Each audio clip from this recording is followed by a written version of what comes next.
The city of Lagos never truly slept. Even in the deepest hours of the night, when most decent people had long surrendered to their beds, the streets breathed with a restless, relentless energy. Car horns still sliced through the humid air. Street hawkers still called out to phantom customers. And somewhere under the long concrete bridge at Oshodi, a boy curled himself into a tight ball on a flattened cardboard box, listening to the city's heartbeat and wondering if the world had any room left for someone like him. His name was Tabena, but nobody called him that. To the other street boys, the ones who slept near the bus park and stole bread from market women and fought over the last cigarette, but he was simply known as Tempo. They called him that because of the way he moved, like music lived inside his bones, like his body was always keeping time with a rhythm only he could hear. Tempo was 11 years old. Though if you had looked at him on any ordinary morning, standing barefoot on the scorching asphalt with his oversized shirt flapping in the exhaust-choked breeze, you might have guessed younger. He was small and lean, with the kind of thinness that comes not from fashion, but from hunger. His eyes, however, were not small.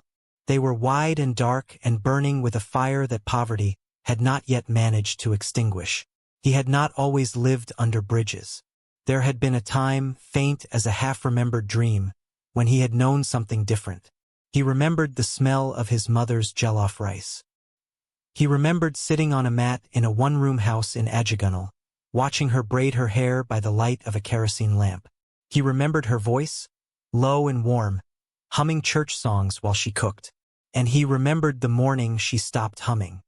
He had been 6 years old when a fever carried his mother away in 3 days. No hospital, no doctor, just a thin woman growing thinner until she was simply gone. His father, a man he had always known to be unreliable, disappeared within weeks of the burial, perhaps swallowed by some other city or some other life. Relatives came, argued over what little there was to take, and then they too disappeared, leaving Tempo with an elderly neighbor who fed him scraps from her own meager pot. By age 8, the old woman could no longer afford even the scraps. She did not throw him out cruelly. She simply stopped having enough. And Tempo, understanding in the quiet, heartbreaking way that children sometimes do, walked out one morning and did not go back. The streets received him the way the streets always receive children who have nowhere else to go. Roughly, painfully, but completely. He learned fast. He learned which bus parks had softer ground to sleep on. He learned which market women were kind enough to toss him a half-rotten tomato and which ones would chase him with a broom. He learned that the best time to beg at traffic lights was during the morning rush hour, when drivers were guilty enough about their nice cars and air conditioning to roll down their windows and press a 50 naira note into his palm. But most of all, Tempo learned to dance. It started almost by accident. He had been walking past a church one Saturday morning when the sound of drums from within stopped him dead in his tracks. Something in the rhythm reached inside his chest and pulled. Before he knew what was happening, his feet were moving. His body was swaying. He was dancing right there on the pavement, in front of strangers, in front of God, in front of nobody and everybody. People stopped to watch. A few laughed. A woman threw him 20 naira. And Tempo understood something in that moment, something important. When he danced, he was not invisible. When he danced, he was not a burden or a nuisance or a boy the world had forgotten. When he danced, he was something. He was alive. From that day forward, dancing became his survival and his salvation. He danced at traffic lights for coins. He danced outside restaurants to entertain diners waiting for tables. He danced at weddings and naming ceremonies when the groom's family needed a moment of levity, and Tempo appeared like a small, wild spirit at the edge of the tent. He was never hired. He never asked permission. He simply showed up and moved, and sometimes people remembered that joy was a thing worth paying for. He was not classically trained.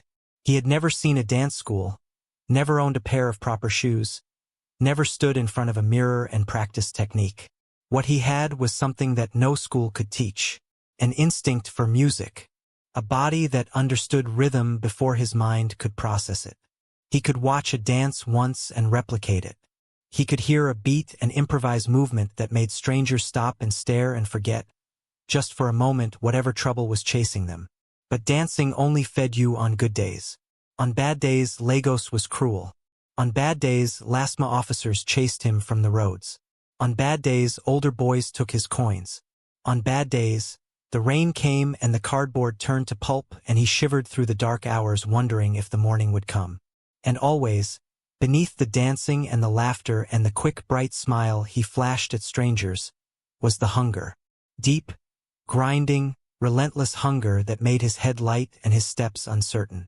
It was on one such day, a Thursday in the bone-dry month of February, when the sun felt like a punishment from a very angry god, that Tempo's feet carried him further than usual, away from the familiar chaos of Oshodi, away from the bus parks and the yellow-painted curbs and the faces he recognized, down long, clean roads where the trees were trimmed and the gutters did not stink and the houses sat behind high walls topped with electric fences.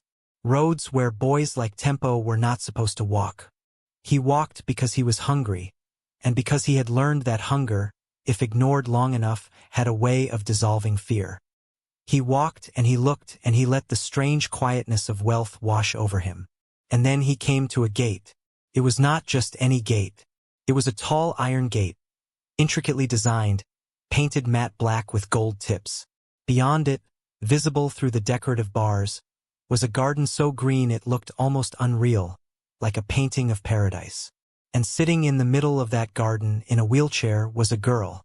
Her name was Adiz Okonkwo-Briggs, and she was, by every measurable standard, one of the most fortunate children in Nigeria.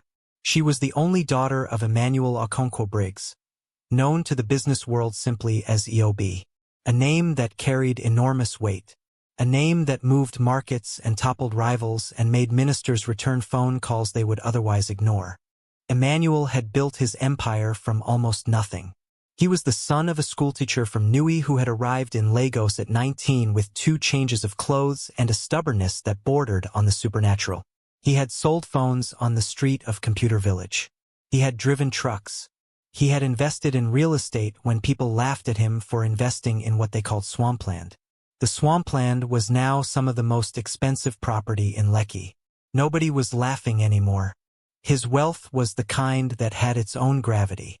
The Okonkwo-Briggs residence in Banana Island, a private estate of extraordinary calm in the middle of a city that never knew peace, was a structure that architecture magazines had once called a masterclass in understated grandeur. 6 bedrooms, a library, a home theater, an Olympic-length swimming pool, a garden that a full-time horticulturist tended every Monday and Thursday. And behind all of it, security cameras and motion sensors and 2 former military men who stood at the gate in dark uniforms and said nothing and missed nothing. Into this world, Adiz had been born 7 years ago with a laugh that her mother said could light up a dark room. Her mother, Ngozi, had been a radiantly beautiful woman, a former beauty queen from Delta State who had married Emmanuel not for his money, which came later, but for the way he listened to her when she spoke. Like every word mattered, like she was the only person in the world. Adiz had inherited her mother's laugh and her father's eyes. She was a child of extraordinary energy. She ran everywhere. She climbed everything. She was constantly in some form of motion, spinning in circles in the garden, racing the housemaids down the corridor, jumping off the lowest step of the staircase and landing with a theatrical crash that always made the cook yelp in fright. Then, 18 months ago, on a rainy Sunday evening in November, everything changed. Emmanuel had been driving back from a church program in Victoria Island. Ngozi was in the passenger seat. Adiz was in the back, falling asleep against the window, still wearing her church dress with the pink lace collar. The rain had been heavy all day and the roads were slick and treacherous, and the driver of the fuel tanker that ran the red light on the express road was reportedly on his phone. The impact was catastrophic. Emmanuel survived with a broken arm and 3 cracked ribs and a trauma so deep it would take years to fully surface. Ngozi did not survive. She was gone before the ambulance arrived, while Emmanuel held her hand in the wrecked car and called her name over and over into the rain. Adiz survived, but the force of the collision had damaged her spinal cord in a way that the doctors in Lagos, then in London, then in a specialist center in Germany, all agreed would likely mean she would never walk again. The injury was at the thoracic level. Incomplete, they called it, which was supposed to be hopeful. But watching his daughter confined to a wheelchair, watching her morning energy evaporate, watching her stop running and spinning and laughing. Emmanuel found it difficult to feel hopeful about very much. He threw money at the problem. He always threw money at problems. It was the mechanism that had served him in business for 20 years. He flew in the best physiotherapists. He installed special equipment in the house. He had the garden modified so Adiz could navigate it freely in her wheelchair. He hired a warm and capable woman named Mrs. Ease to be her full-time caregiver. A retired teacher who knew how to be patient and how to read stories with different voices for each character. But Adiz's spirit had dimmed in a way that money could not fix. She had watched her mother's burial from a wheelchair. She had heard the relatives whispering things about her future. She had seen the sadness in her father's eyes, the way he looked at her sometimes with a grief so large it was nearly its own presence in the room. And slowly, quietly, the girl who had once run everywhere stopped wanting to go anywhere at all. She spent most of her days at the window of her room or, on the days when Mrs. Ease managed to convince her, in the garden. But she did not play. She sat. She watched birds she had once chased. She listened to sounds she could no longer reach. She was not angry. She was not dramatic about it. She was simply and heartbreakingly still. Emmanuel noticed. Of course he noticed. But he did not know what to do. He was a man of action and strategy and deal-making. He did not know how to reach into the quiet grief of his daughter and pull her back. He had tried. He had sat with her and told her stories and brought her expensive toys. He had organized a birthday party with clowns and a bounce castle she could not use. He had tried everything he knew how to try, and still she sat at her window, looking out at a world that had moved on without her. It was on this February afternoon, while Mrs. Ease had gone inside to prepare Adiz's afternoon snack and left the girl alone in the garden for 15 minutes, that the iron gate shuddered slightly and a small hand appeared between the bars. And then a face, wide dark eyes, a quick, assessing look. And then, before any of the cameras or the security men could process what they were seeing, the boy had found a gap at the edge of the hedge that bordered the gate, a gap barely wide enough for a small, malnourished child, and he had slipped through. He stood in the garden, barefoot, breathless, looking at Adiz. Adiz looked back at him. She did not call for security. She did not scream. She simply stared, as if she had seen something entirely unexpected and was not yet sure what to do with it. The boy cocked his head to one side. He spread his arms wide. And he began to dance. He started with something small, a shuffle. His bare feet skimming the short green grass with the lightness of a boy who had spent years learning to move on surfaces far less forgiving. His arms began to swing in that exaggerated, comical way of his, too wide, too dramatic, so deliberately ridiculous that it was impossible to take seriously. Adiz stared. Her face, which had been set in its familiar expression of quiet absence, registered a flicker of something. Confusion, perhaps, or curiosity. Tempo saw that flicker and pressed his advantage. He shifted into his signature move, what the street boys called the generator step, because it looked like a man trying to start a stubborn engine with his whole body, all wild cranking arms and jerking torso and legs that went in directions that seemed physically implausible. He added a face to go with it. Eyes crossed, cheeks puffed, lips twisted sideways. A sound escaped from Adiz, barely audible, barely even a sound. But Tempo heard it and his heart leaped. He spun. He added more. He began a sequence that involved pretending to slip on the grass, catching himself at the last impossible second, looking around with enormous guilt as if checking whether anyone had seen, then doing it again immediately and acting even more surprised. The physical comedy was perfect in its beautiful stupidity. Adiz laughed. It was not the hesitant, uncertain sound it had been a moment ago.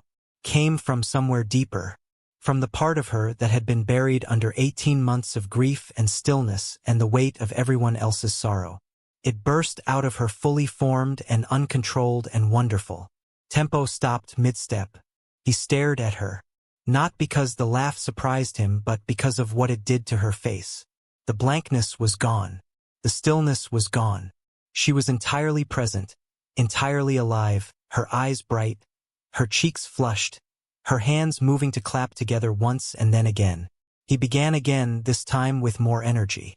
He mimicked a Danfo bus driver arguing with a conductor. He played both parts, switching sides with each line, giving each character a distinct voice and posture. He became the angry driver pounding his steering wheel.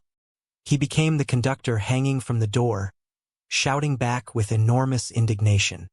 He became the irritated passenger in the middle, trying to eat bread and being showered with their argument. He played all three simultaneously, switching so fast that Adi's laughter came in waves. He did not stop for 15 minutes. By the time Mrs. Ease returned to the garden carrying a small tray with a glass of mango juice and a plate of chin-chin, she found Adi's bent nearly double in her wheelchair, laughing so hard that tears were streaming down her face. For a moment, Mrs. Ease simply stood, the tray in her hands, unable to move. She had not heard that sound in 18 months. She had almost forgotten what it sounded like. Then she saw the boy. She shouted. She called for security. One of the guards, a large serious man named Corporal Dyke, came running across the garden and reached for Tempo's arm. Tempo, who had survived far worse than large men reaching for him, was already moving. He was at the gap in the hedge in 3 seconds. He was through it in 4. And then he was gone, running down the road with the guards shouting fading behind him. But he looked back once. Just once. Adiz was still laughing. That image stayed with him all through the hot afternoon. Through the traffic on the bridge where he danced for coins and collected a handful of naira from passing cars. Through the evening meal of one shared loaf of bread at the bus park. Through the night on his cardboard listening to the city. He kept seeing her face. Not the blank, quiet face she had worn when he first slipped through the gate. The other face. The one he had made. He fell asleep wondering if she was still smiling. He woke up the next morning having already decided to go back. Emmanuel Okonkwo Briggs had been in his third-floor study, reviewing the quarterly projections for his shipping division, when he heard it. He froze. His hand, which had been moving a pen across a margin note, stopped as if the sound had physically seized it. He had not heard that sound in 1 year and 6 months. He had heard it in memory. He had heard it in dreams. He had heard it in the horrible way you hear things that are gone, where the remembering is itself a kind of loss. But this was not memory. This was real and immediate and coming from the garden below. Emmanuel stood up so fast his chair rolled back and hit the credenza behind him. He went to the window. He looked down. His daughter was in her wheelchair in the garden. And she was laughing. But what caught him and held him was not just the laughing. It was her posture. Her back, which had spent 18 months curved in on itself like a comma, was upright. Her head was thrown back. Her arms were moving. And in front of her, a ragged, barefoot boy was performing what could only be described as the most sincerely ridiculous dance Emmanuel had ever witnessed. His first response was anger. He was a careful man, controlled man, a man whose gates were staffed by former military personnel and whose security system had been installed by a company that also protected embassy buildings. And yet somehow a street child had breached every layer of it and was standing in his garden. Emmanuel grabbed his phone, already thinking about who to call and what to say to Corporal Dyke. But then he heard his daughter laugh again. He put the phone down. He stood at the window and he watched. He watched the boy switch from his wild dance into a mime routine, into a physical comedy performance, into something that seemed to be a one-man play involving a bus driver, a conductor, and an irritable passenger. He watched without understanding how a boy from the street, with no training and no stage and no costume, could generate that kind of laughter. Pure, helpless, uncontrolled laughter from a child who had sat in silence for a year and a half. He watched until Mrs. Ease shouted and Dyke came running and the boy vanished through the hedge. He watched Adiz, who continued laughing even after the boy was gone. That evening, Emmanuel sat at the dining table with his daughter for the first time in weeks. He usually ate in his study because the dining table reminded him of Ngozi. But tonight he sat across from Adiz and watched her eat her dinner with an appetite he had not seen recently. Watched her drink her water and actually talk, with something resembling animation. "Daddy, there was a funny boy in the garden today," she said, as if reporting weather. "I know," Emmanuel said carefully. "I saw him from my window. He made me laugh," she said. Like really laugh. My stomach was hurting. I saw that too, he said. She looked at him directly then. Her mother's eyes in her father's face. Can he come back? Emmanuel was quiet for a moment. He thought about the security protocols. He thought about the liability. He thought about what his associates would say if they knew a street boy was being let into his compound. Then he thought about his daughter's face in the garden. The animation, the uprightness of her spine. We will see, he said. That night, Emmanuel called Corporal Dyke into his study. He did not reprimand him. He asked him to describe the boy, to recall everything about his appearance and manner. Dyke, slightly confused but professional, reported what he remembered. A boy of about 10 or 11. Thin but healthy looking. No shoes. Torn clothes. No weapon. No stolen property. He had run without taking anything. He had only danced. Emmanuel dismissed Dyke and sat alone in his study for a long time. The projections on his desk were untouched. On his phone were 17 unread messages from business contacts. He ignored all of them. He was thinking about a boy who had nothing and had given his daughter something money could not buy. He was thinking about what kind of man that made him, if his response to that was to instruct security to ensure it never happened again. He almost did not go back. That morning, Tempo stood at the top of the road that led to the quiet streets of Banana Island, and he had a serious conversation with himself. The guards had nearly caught him. That man Dyke was fast for a big man. And the cameras. He had noticed the cameras. Places like that did not forget a face. But then he thought about the girl in the wheelchair. The way she had been sitting when he first saw her. Shoulders curved. Eyes down. The specific stillness of a person who has stopped expecting anything from the world. Tempo knew that kind of stillness. He had sat in it himself in the early months after his mother died, before hunger forced him back into motion. He went back.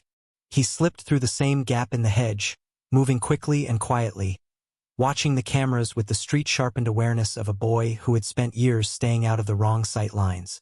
He made it to the garden. The girl was there, in her wheelchair in the same spot, as if she too had made a decision. She looked up when she heard his footsteps on the grass.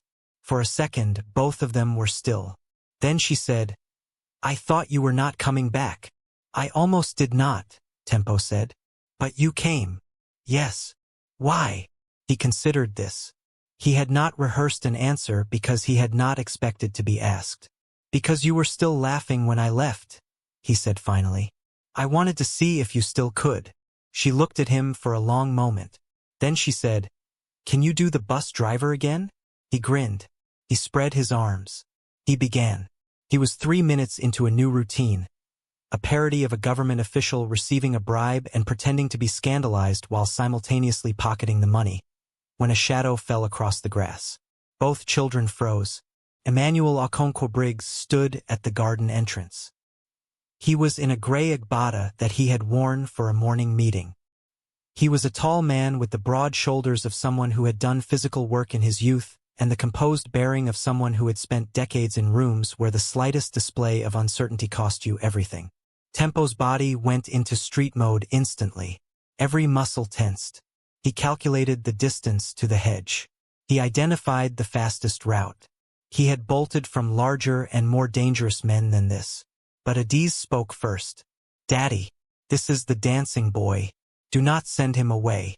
Please, Daddy. Please." Something about the please stopped Emmanuel.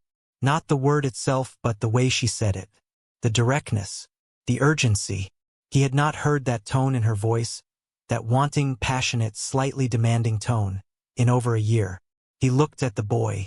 The boy looked back at him. Emmanuel had spent his career reading people, and what he read in this child's face was not guilt or cunning or the shifty watchfulness of someone planning to steal. It was wariness, yes. The deep wariness of a child who had learned that adults were unpredictable. But behind the wariness was something else. Steadiness. A kind of quiet dignity that had no business being in the face of a street child. "What is your name?" Emmanuel asked. "Tempo," the boy said. "Is that your real name?" A pause. "Tabena.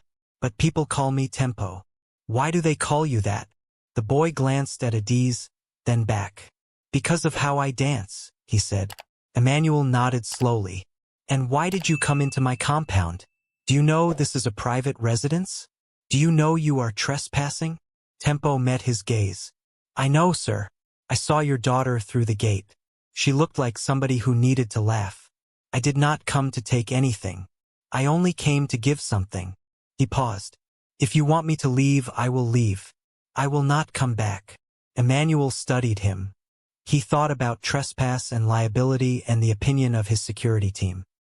He thought about his daughter, who was watching him with an expression of transparent hope that pierced him somewhere he could not name.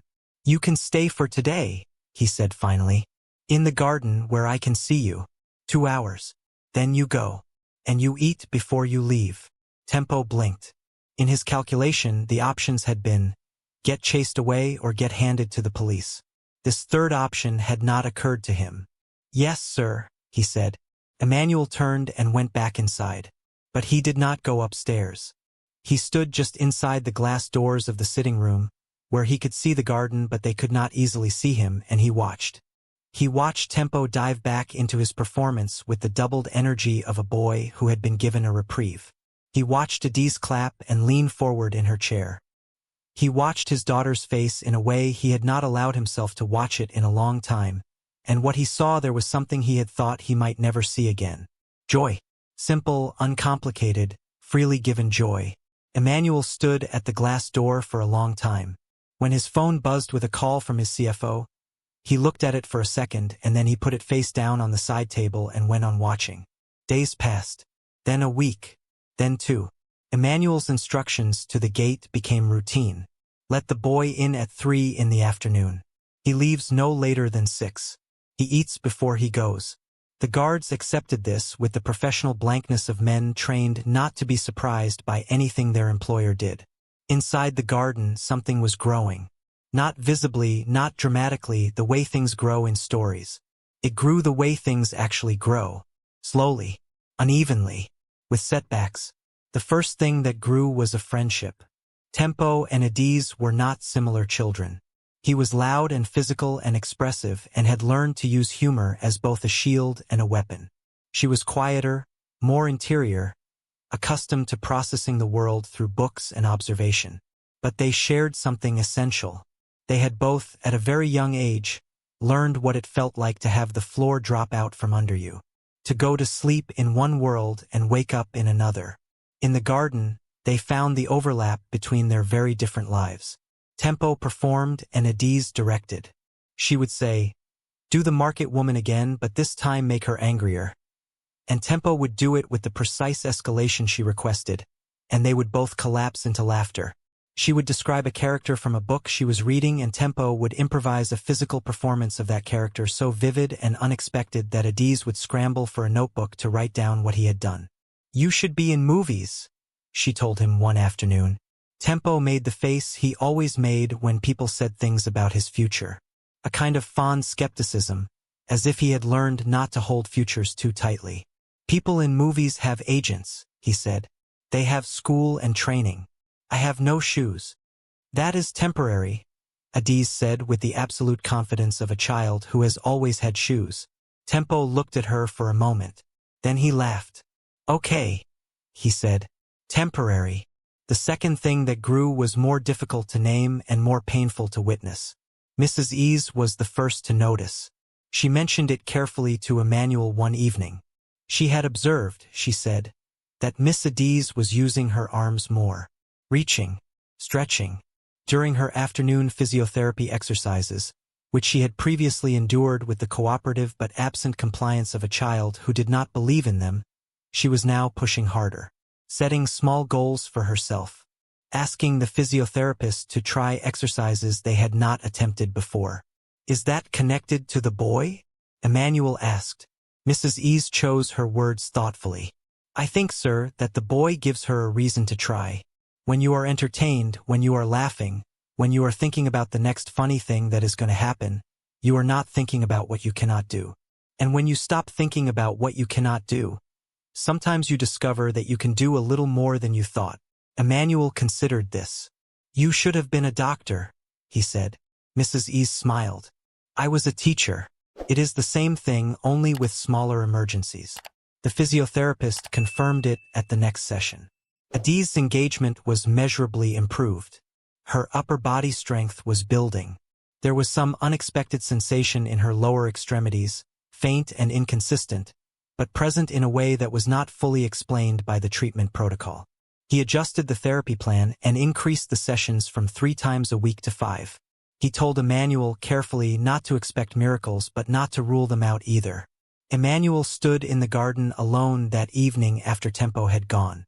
The sun was low and the light in the garden was the color of old gold, and the horticulturist had planted jasmine along the eastern wall that was now releasing its perfume into the cooling air.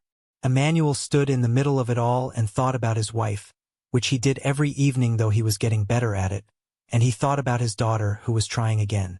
He had not cried since the hospital. He was not a crying man. But standing in that jasmine-scented garden with the knowledge that his daughter was trying again, he felt something loosen in his chest that had been locked for a year and a half. Not grief loosening. Something harder than grief. The particular armor of a man who has convinced himself that control and money and action are the only legitimate responses to loss. He allowed himself, briefly, to feel how tired he was of wearing it. Then he straightened. He went inside. He had a morning board meeting that needed preparation. But as he climbed the stairs to his study, his footsteps felt, for the first time in a long time, slightly less heavy. It was Adiz who engineered what happened next. She was, beneath the quiet exterior, her father's daughter. Strategically minded. Patient. She waited until a Saturday, when Emmanuel was home all day and the mood in the house was looser, and then she asked if Tempo could eat lunch with them. Emmanuel said he would think about it. Adiz nodded and wheeled herself away with the measured calm of someone who knew they had already won. Tempo arrived at 3 as usual. But at 1 o'clock, a housemaid appeared at the gate with a message from the Oga that the boy should come early if he was coming. That he would eat lunch with the family. The guard delivered this message to Tempo at the bus park where Tempo had spent the morning dancing at a naming ceremony for a baby whose parents he did not know. He was eating half a meat pie that someone had given him. He stopped mid-bite. He asked the guard to repeat the message. He arrived at the gate at 12:45, barefoot and uncertain, having spent 40 minutes debating with himself whether this was a trap of some kind.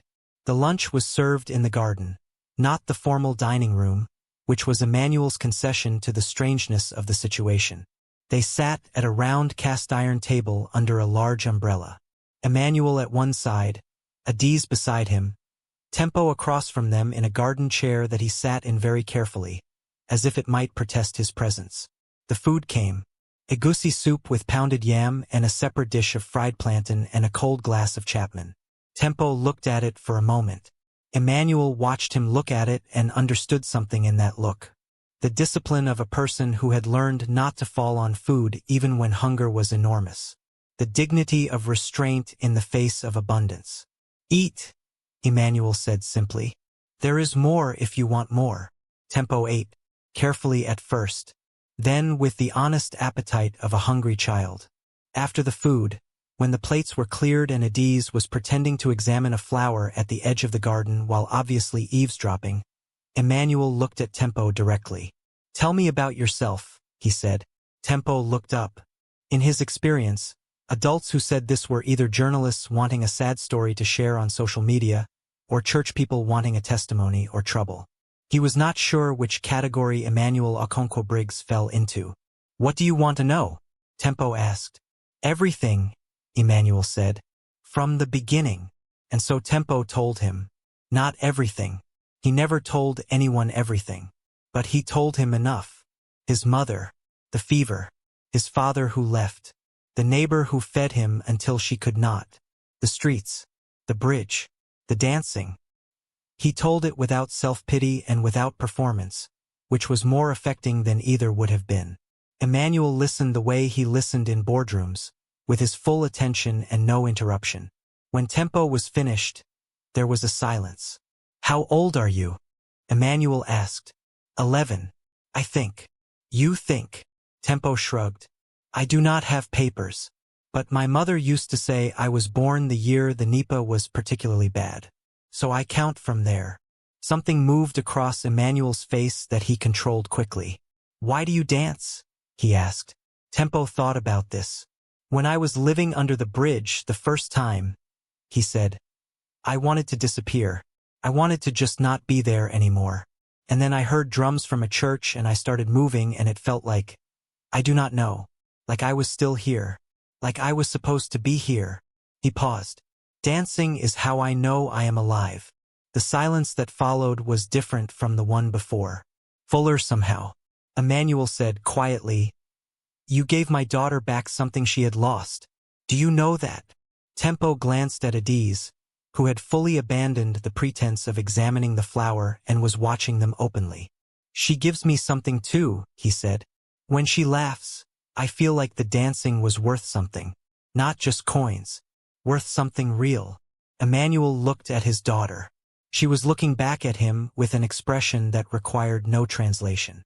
You will come back tomorrow, Emmanuel said to Tempo. It was not a question. Yes, sir, Tempo said. And the day after. Yes, sir. Emmanuel nodded slowly. He looked at the boy across the cast-iron table.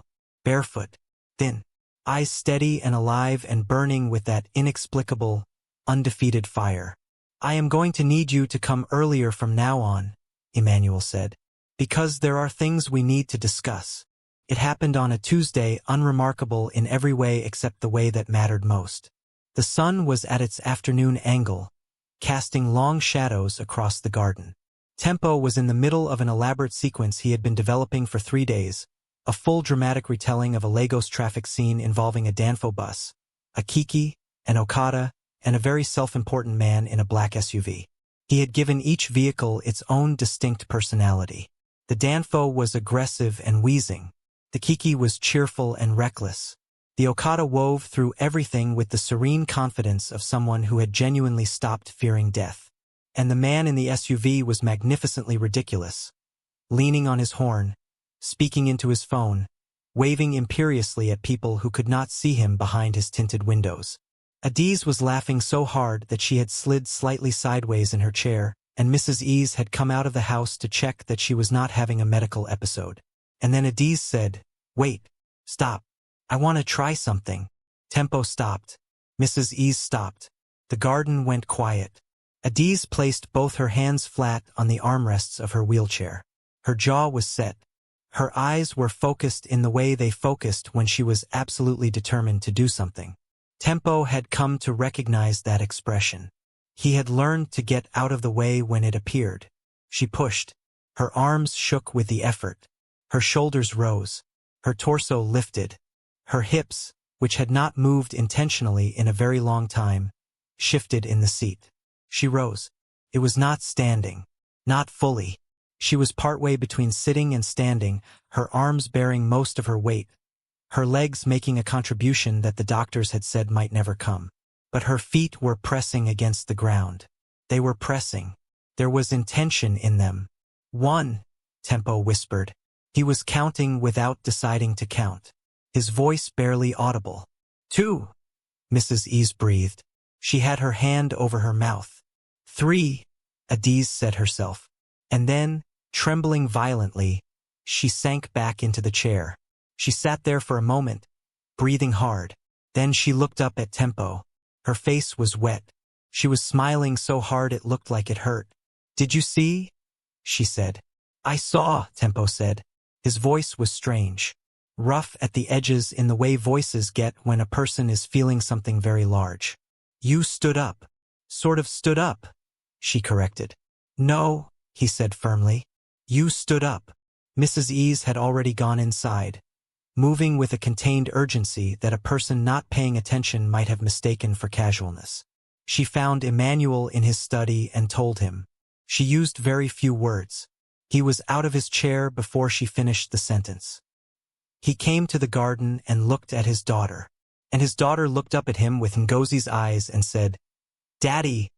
I stood up. Emmanuel Okonkwo Briggs, who had not wept since the hospital, who had built walls around his grief that he believed were permanent, who was a man of control and composure and relentless forward motion, knelt in the grass beside his daughter's wheelchair and held both her hands and said nothing at all for a full minute because he could not. When he found his voice, it was quiet and direct. "I know," he said. "I am so proud of you. I am not scared anymore," Adiz said. "When Tempo dances, I feel like my body wants to move too, like it remembers." Emmanuel turned and looked at Tempo, who was standing slightly back, giving them space with a tact that was instinctive rather than learned. The boy looked uncomfortable with the emotion in the garden, the way people who have not been given much tenderness sometimes look when they are surrounded by it, like they are not sure they are allowed to be there. "Tabena," Emmanuel said. Tempo looked up. It was the first time anyone had called him by his full name in years. "Thank you," Emmanuel said. Tempo did not know what to do with this. He settled for a small, quick nod.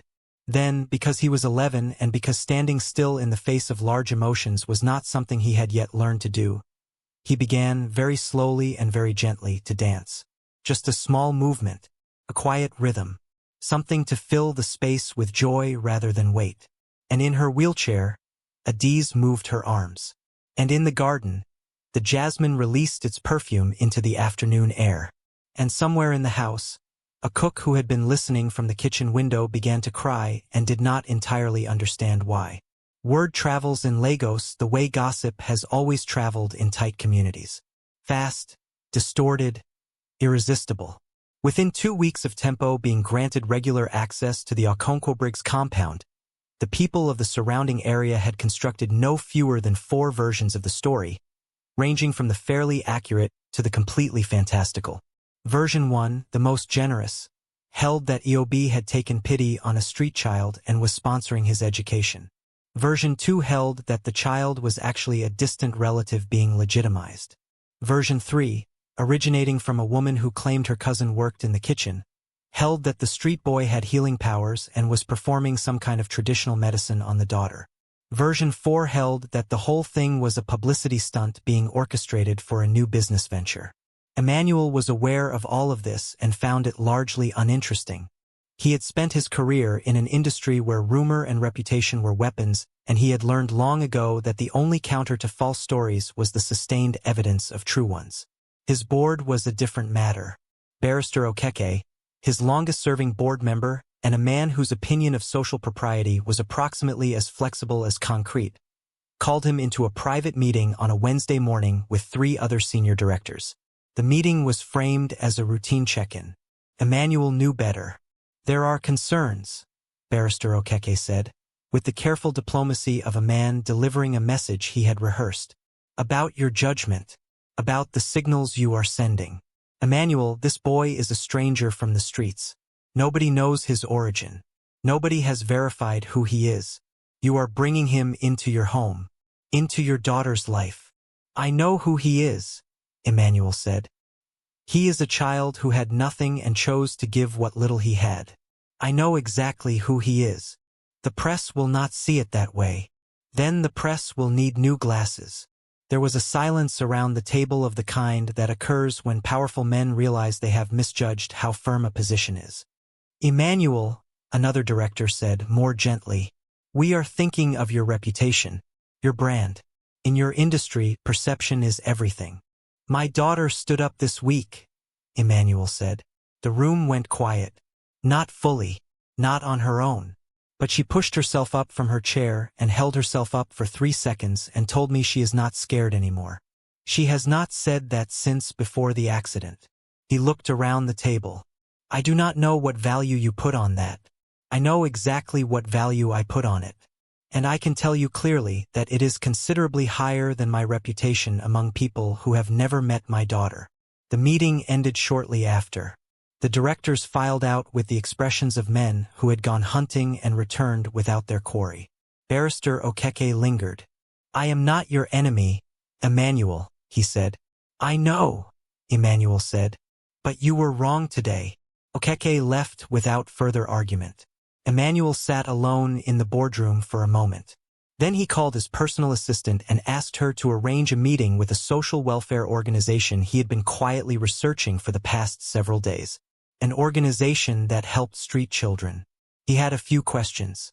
and he realized, to have some ideas. The night it changed for good came without announcement. It was a Friday.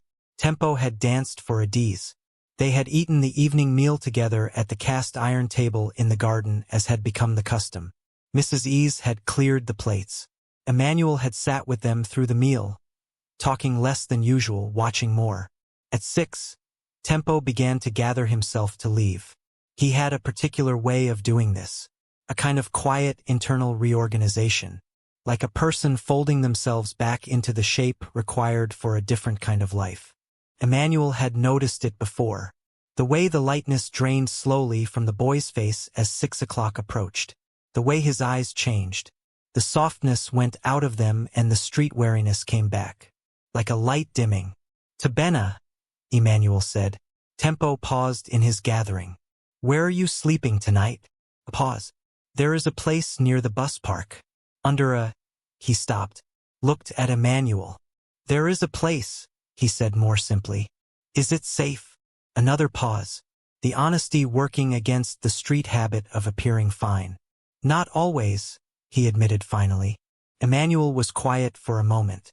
Then he said, "Mrs. Ease, has the guest room on the second floor been aired?" "Yes, sir," Mrs. Ease said, from the doorway where she had been listening with no apology for listening. "Good." Emmanuel looked at Tempo. "You will stay here tonight. Tomorrow we will talk about arrangements." Tempo looked at him. "Sir, this is not charity," Emmanuel said, and his voice was firm in the way that closed debate without being unkind. "You have given my daughter something that I cannot put a price on. What I am offering you is a room and a meal and safety. You will also, starting Monday, attend school. These are not negotiations. They are plans. Do you have any objection?" Tempo's mouth was slightly open. He closed it. He opened it again. He said, "No, sir." "Good," Emmanuel said. He rose from his chair. "Mrs. Ease will show you the room. There are towels in the bathroom cabinet. If you need anything, you knock on her door." He turned to go inside, then paused. "And Tabena, you are not a guest. You are not a charity case. You are someone this family has a debt to. I hope you understand the difference." He went inside. Tempo stood in the garden for a long moment.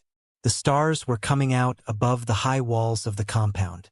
The jasmine was at its most intense in the cooling night air. From her wheelchair, Adiz was looking at him with that expression she had that was very like her father's. Direct, certain, waiting. "You are staying," she said. It was not a question. "I am staying," he said. It still felt like something that might dissolve if he spoke too loudly. "Good," she said. "Because I have a new idea for a performance I want to try tomorrow and it needs practice." Tempo laughed. It was a real laugh. Not the performing laugh he used in the street to draw attention and coins. The other kind. The kind that surprises you by coming out before you have decided to let it. Mrs. Ease led him upstairs. She showed him the bathroom, explained the towels, pointed out the window that overlooked the garden, and told him the cook would have breakfast ready at 7. She said all of this matter-of-factly, as if street boys appeared in guest rooms every other week, as if this was entirely unremarkable. He understood later that this was her gift to him, making it ordinary so he did not have to feel the full crushing weight of it all at once. He lay in the bed, which was softer than anything his body had known. The ceiling fan turned slowly above him. Outside the window, the city breathed and beeped and lived. He lay very still and stared at the ceiling. He had slept outside for years. On concrete, on cardboard, on grass, on the back seat of an abandoned Peugeot near the bus park. He had slept in noise and in cold and in the constant low awareness of danger that does not fully switch off even in sleep. Now there was a ceiling above him and a lock on the door and the smell of clean sheets. He did not sleep for a long time. Not because of discomfort, because some part of him was afraid that if he closed his eyes, this would be the dream. And he did not want to miss a moment of it in case it was real. It was real. He closed his eyes. And for the first time in as long as he could remember, he slept without listening. The weeks that followed brought changes that arrived quietly and embedded themselves before anyone had quite decided to invite them. Tempo was enrolled in a private school near the estate. Emmanuel's personal assistant handled the paperwork, and the school, which had produced cabinet ministers and 2 Supreme Court justices among its alumni, received him without fanfare. Emmanuel had chosen this school not because it was expensive, though it was, but because it had a performing arts program.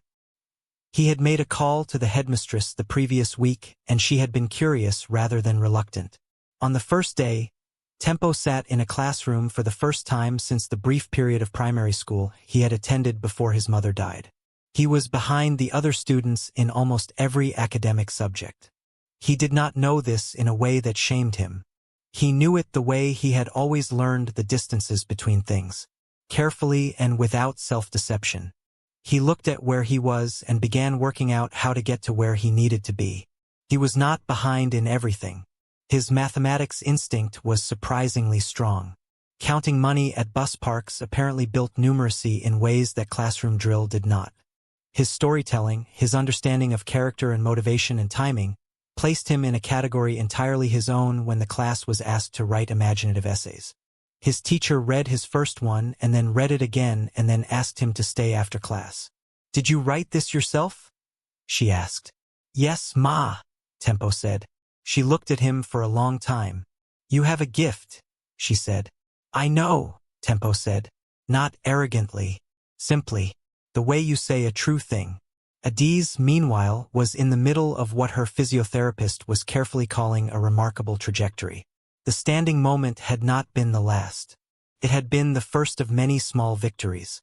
She could now lift herself fully from the chair, hold her weight on her arms for up to 30 seconds, and with the support of the parallel bars they had installed in the physiotherapy room, take slow, halting, effortful steps. Not walking, but its ancestor, the thing that comes before. Her doctor flew in from Germany at Emmanuel's request and spent a day running tests and asking questions and watching Adiz navigate the parallel bars. He was a careful man who had spent his career managing expectations, and so he was careful even now. But in his notes that evening, he wrote something that had rarely appeared in his professional records. Unprecedented engagement with recovery process. Psychological motivation appears to be the primary driver. Neurological signals in the lower extremities indicate an incomplete lesion with a real possibility of further recovery. He recommended increasing sessions and maintaining all current environmental factors. All current environmental factors. Emmanuel read the report 3 times. Then he went to find Tempo, who was doing homework at the garden table in the last of the afternoon light, his tongue slightly out in concentration, working through an algebra problem with the same focused energy he brought to choreography. "Tabena," Emmanuel said, pulling out a chair. Tempo looked up. "I want to talk to you about the future," Emmanuel said. And so they talked. It was the most honest conversation Emmanuel had had with anyone since Ngozi died. He told Tempo what the doctors had said. He told him what he believed about the role Tempo had played.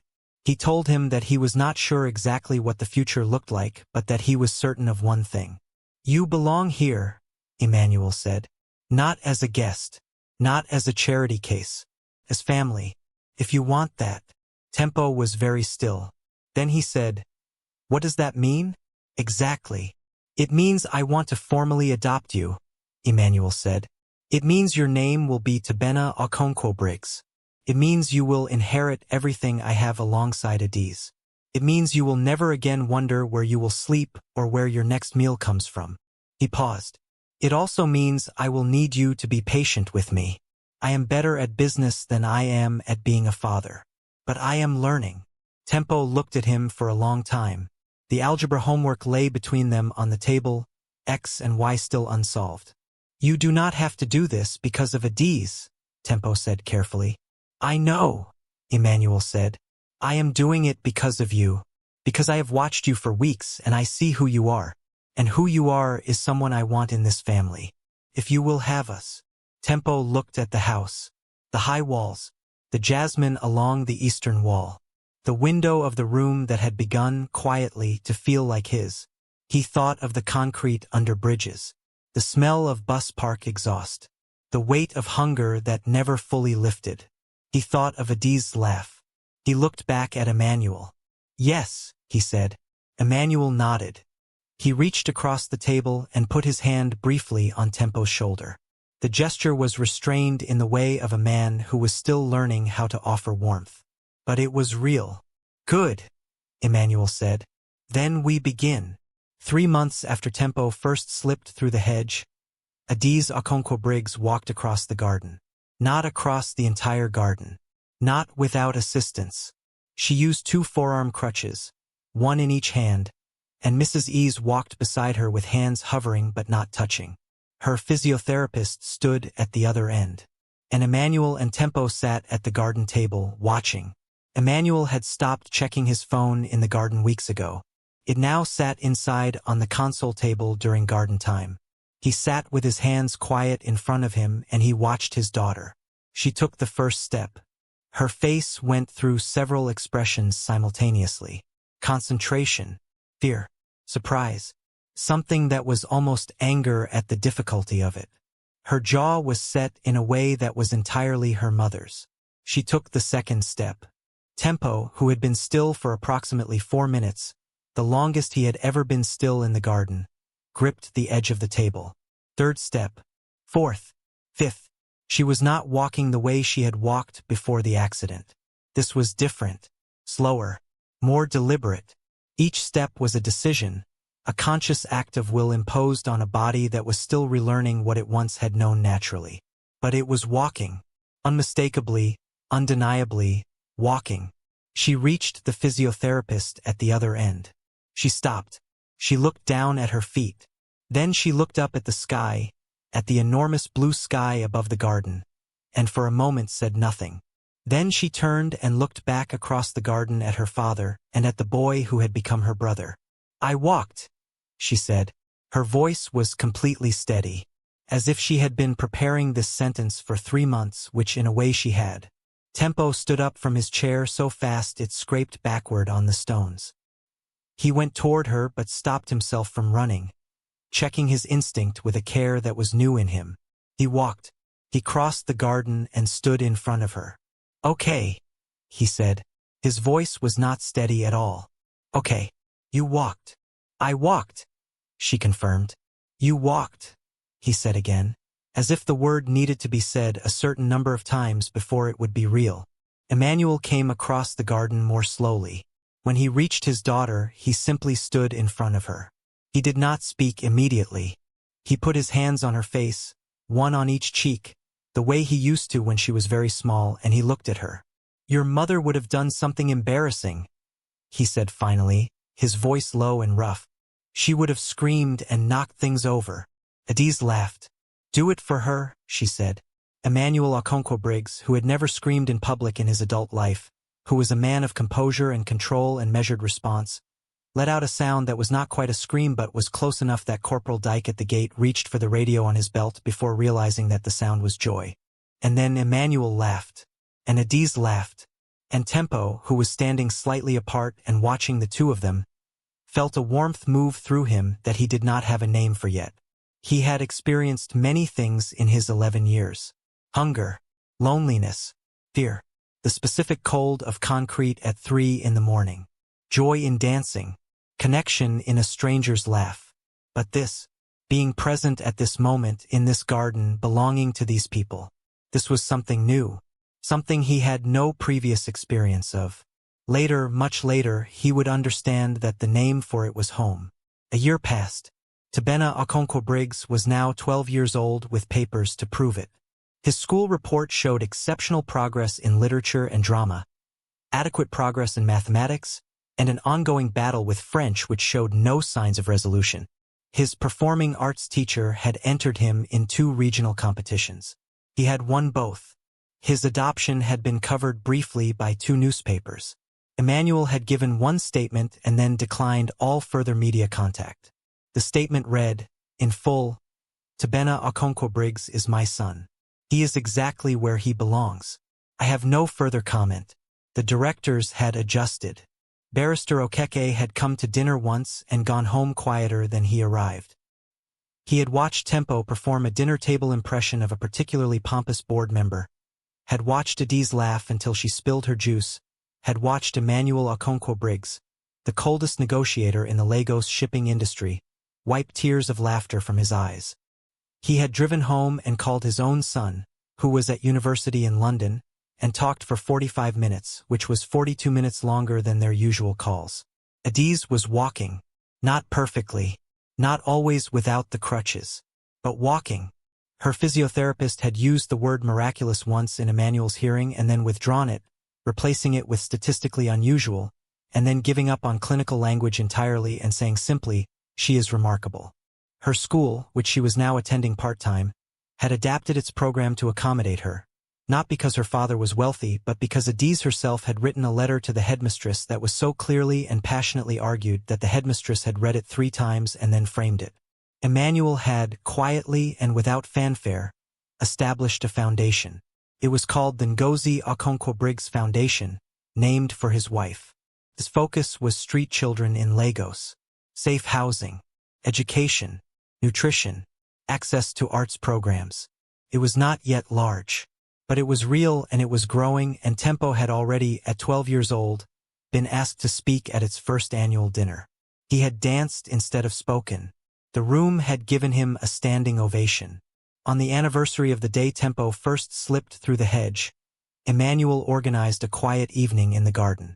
Just the family, Mrs. Ease, the cook, Corporal Dyke, who had unbent enough to attend and who sat with his arms folded and his face impassive but who laughed, suddenly and fully, when Tempo performed the traffic scene that had been Adiz's catalyst.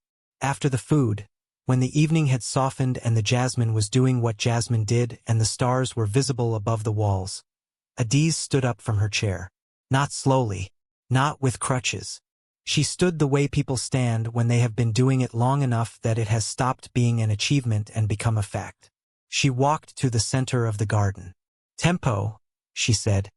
He looked up from where he was sitting with Mrs. Ease. "Dance with me," she said. He looked at her feet, standing firmly on the grass of the garden where it had all begun, her arms open, waiting. He stood up. He walked to the center of the garden and faced her. Someone, Emmanuel, put a phone down playing music, and the music came from the speaker on the garden table, soft and rhythmic and full. And Tabena Okonkwo-Briggs, who had once danced alone under a bridge to keep hunger from winning, danced with his sister in their garden. He was not a street boy anymore, but his dancing still remembered everything. It remembered the bus park and the cardboard and the 50 naira coins and the cold concrete and the church drums that had taught him that joy was worth reaching for. He carried all of it in his body and he danced it, and Adiz moved with him, imperfectly and joyfully, her feet on the ground, her head back, laughing. Emmanuel sat at the table and watched his children and felt something that he had, in the worst months after the accident, genuinely believed he might never feel again. Not happiness exactly.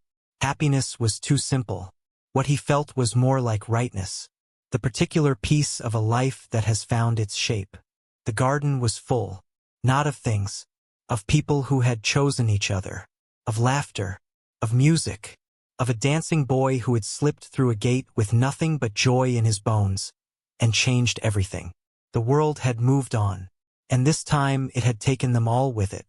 If the story touched your heart, please share it with someone who needs to be reminded that the most powerful things in this world are not bought with money. They are given freely, by people who have nothing left to lose but their joy. And if you are watching this and you feel unseen, if you feel like the world has forgotten that you are here, remember Tempo. Remember that your gift does not have to be grand to change a life. It only has to be given.